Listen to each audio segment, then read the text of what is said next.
تو وہ تکلیف ہوتی ہے جو بیان سے باہر ہے. سلنڈر لگانا پڑے نا آکسیجن کا تو دن کے 30 25 35 ہزار چاہیے آپ کو, لیکن یہ سانس کا آنا جانا ہے کس کی نعمت ہے؟ اللہ کی نعمت ہے. اب اللہ تعالیٰ فرماتا ہے کہ میں بھی بیان یہ کر رہا تھا کہ اگر آ جائے نا تو ایسے حالات تو پھر کیا کرنا ہے, بولے پھر بھی شکر. ایک اللہ کے ولی تھے, ان کے ہاتھ پہ زخم, گہرا زخم, ہڈی نظر آنے لگ گئے. لوگ عیادت کے لیے آئے, انہوں نے کہا حضور کیسا حال ہے؟ کہا اللہ کا شکر ہے, اللہ کا شکر ہے. حضور آپ شکر ادا کر لیں.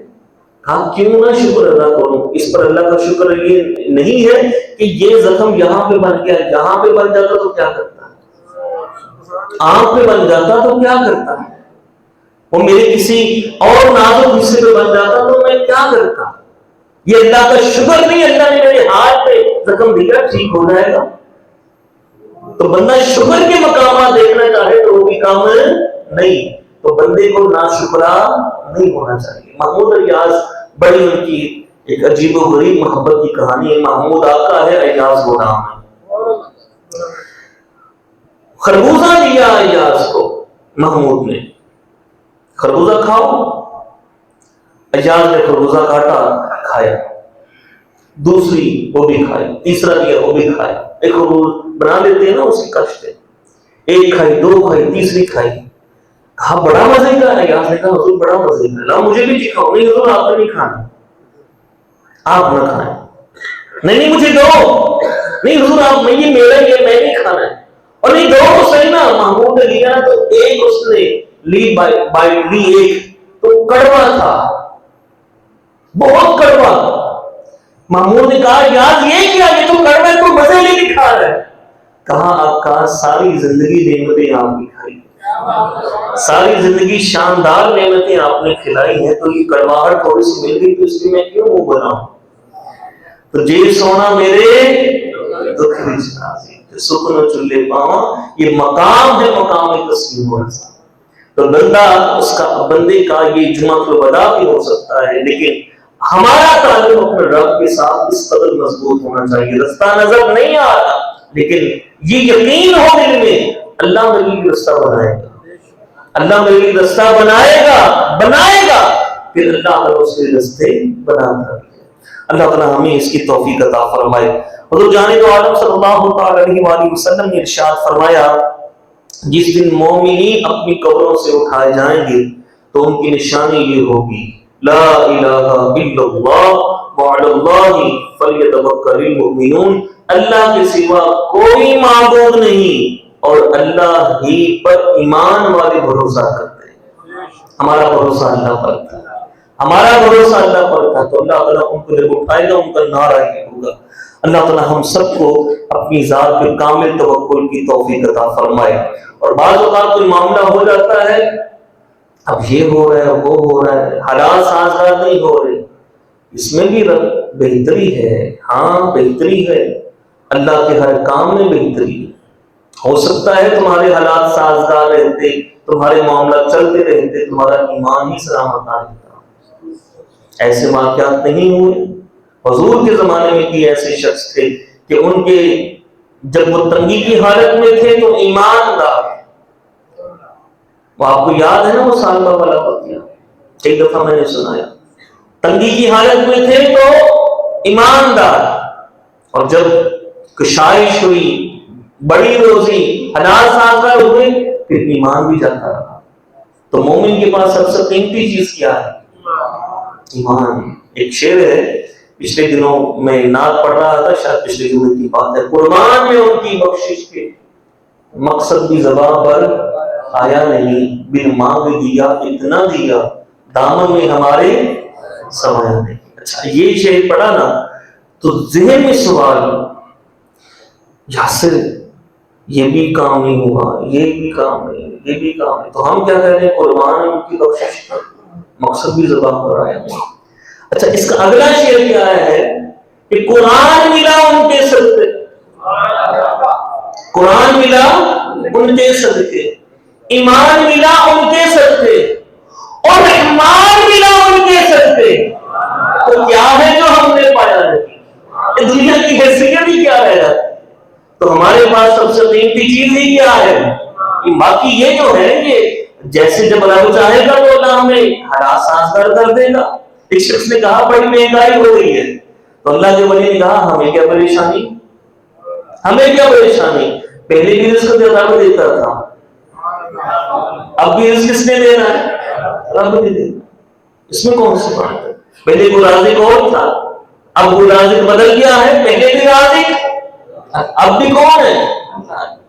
تو جب بندہ رب پہ توکل کرتا ہے، یقین کرتا ہے، اس کی فکریں دور ہو جاتی، پریشانیاں دور ہو جاتی، پھر اس کی لو ہے، اس کا جو کنیکشن ہے وہ رب کے ساتھ ہو جاتی ہے. جس کی کنیکٹیویٹی رب کے ساتھ ہو گئی نا، تعلق رب کے ساتھ بن جائے، پھر لا تحزنوا لا خوف علیہم ولا تحزن، وہ پھر کوئی خوف بھی نہیں ہوتا اور وہ غم بھی نہیں کرتے.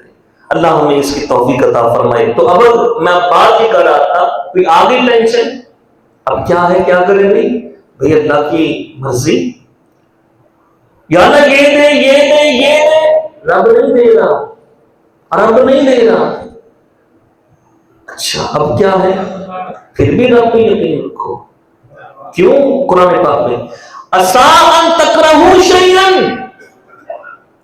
فَهُوَ خَيْرٌ لَكُمْ، کہ بہت دفعہ یوں ہوتا ہے کہ جس چیز کو تم ناپسند کرتے ہو وہ تمہارے لیے بہتر ہوتی ہے.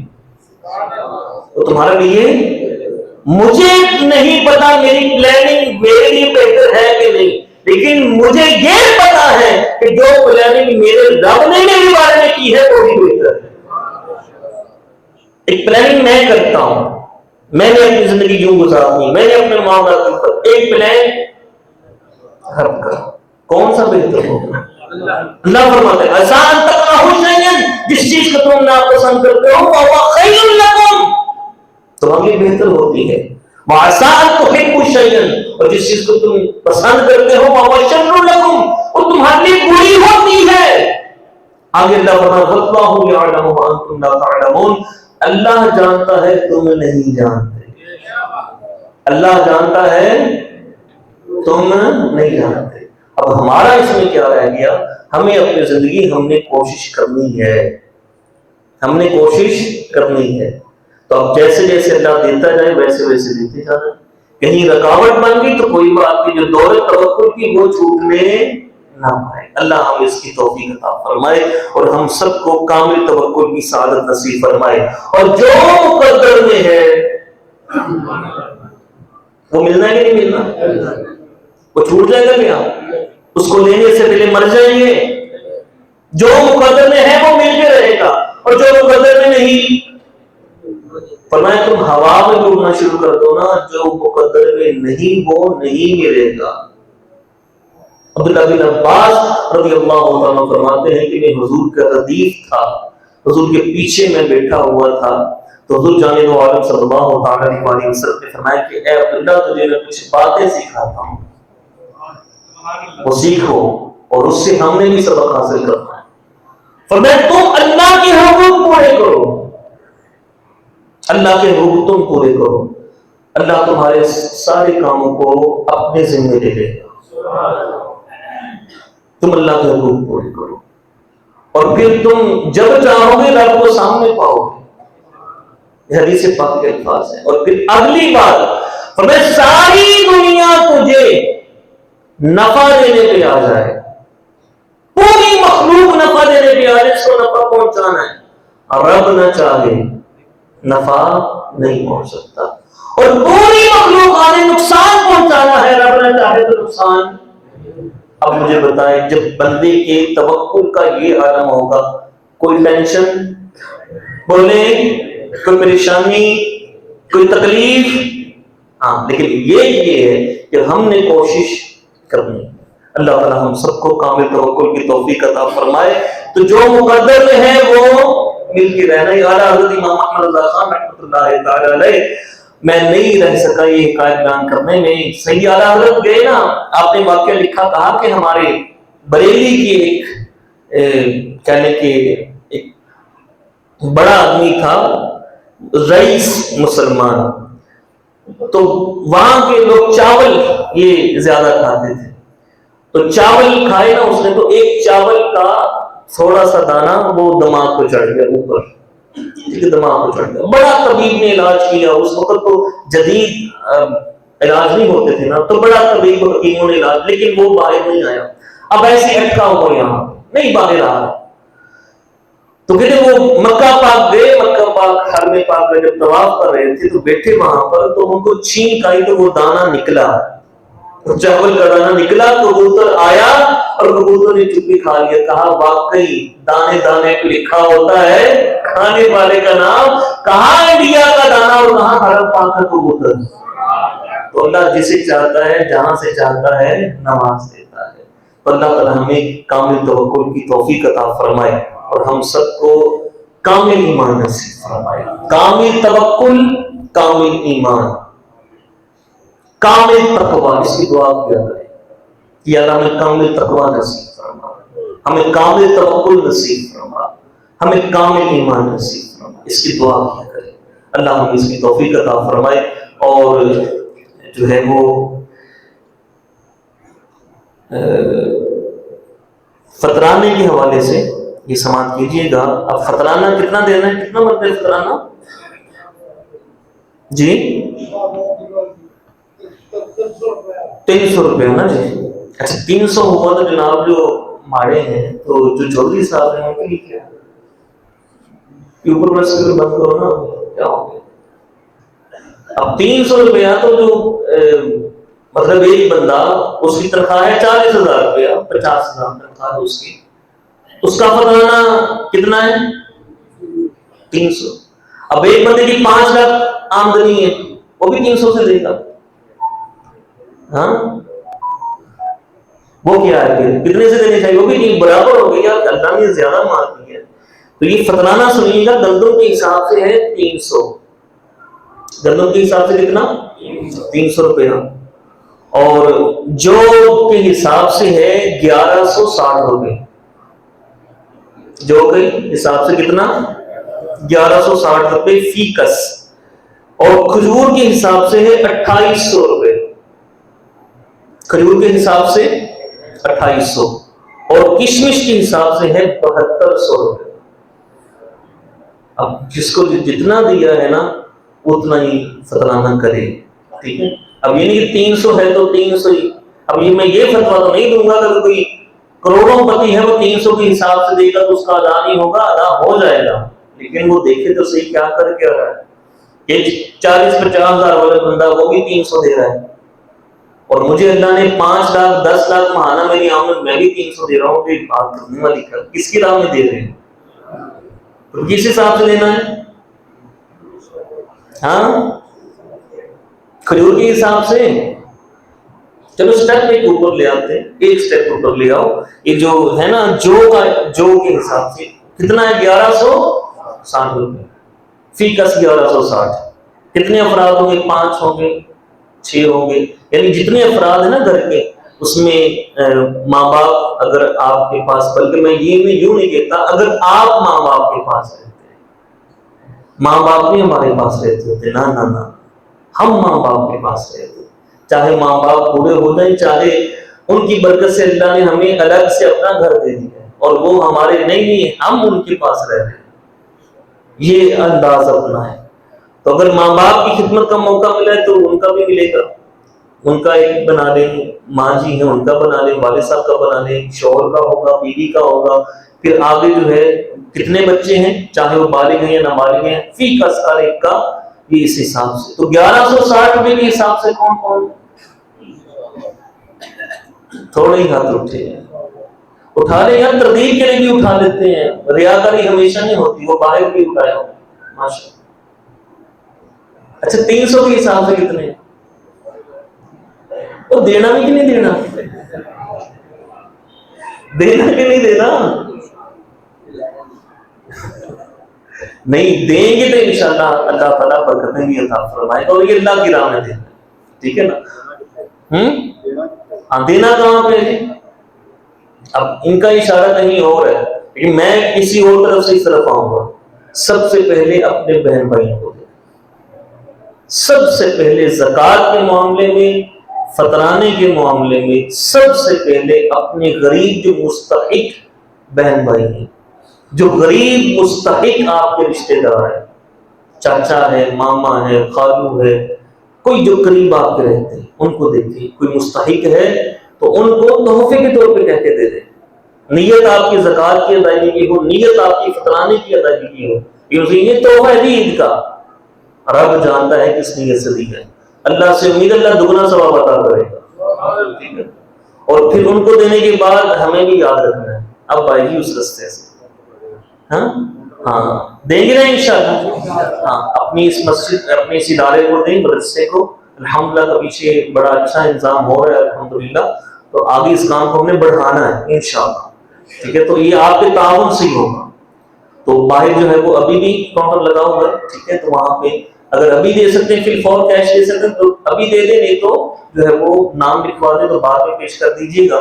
تو یہ گندم کے حساب سے 300 ہی ہے، لیکن جو کے حساب سے 1160 روپے، تو کریں گے نا انشاءاللہ، موٹا ہاتھ بنا کر لو یار، کی ہو گیا، ٹھیک ہے، اتنے کڑا بگڑنا ہے 1160 روپے کے حساب سے، تھوڑا سٹیپ اوپر لے جاتے ہیں آگے، جو ہے وہ کھجور کے حساب سے 2800 روپے ہے، تو اللہ کا بندہ کوئی تو ہوگا نا جو 2800 روپے کے حساب سے دے گا، ٹھیک ہے نا، 2800 کے حساب سے، اور اگر کشمش ہے تو وہ 7200 کے حساب سے، اور جو فدیہ ہوتا ہے کہ کسی نے روزے نہیں رکھے، اور یہ صرف بوڑھوں کے لیے کہ ایسا بوڑھا کہ جس کو روزہ رکھنے کی امید بھی نہیں کہ آگے میں نہیں رکھ سکتا، تو اس کے لیے فدیہ ہوتا ہے، یہ نہیں کہ اس نے روزہ نہیں رکھا، کوئی جوان ہے یا روزہ رکھ سکتا ہے، جوان ہے تو وہ بھی فدیہ دے دے، نہیں، وہ فدیہ نہیں دے گا، وہ فدیہ سے قضا ہی کرنی پڑے گی اس کو۔ تو اب جو ہے فدیہ جو ہے وہ پورے مہینے کا، اگر کسی پورے مہینے کے روزے نہیں رکھے تو گندم کے حساب سے وہی بنے گا 9000 روپیہ، اور جو کے حساب سے 34800، اور کھجور کے حساب سے 84000، اور کشمش کے حساب سے 2,16,000۔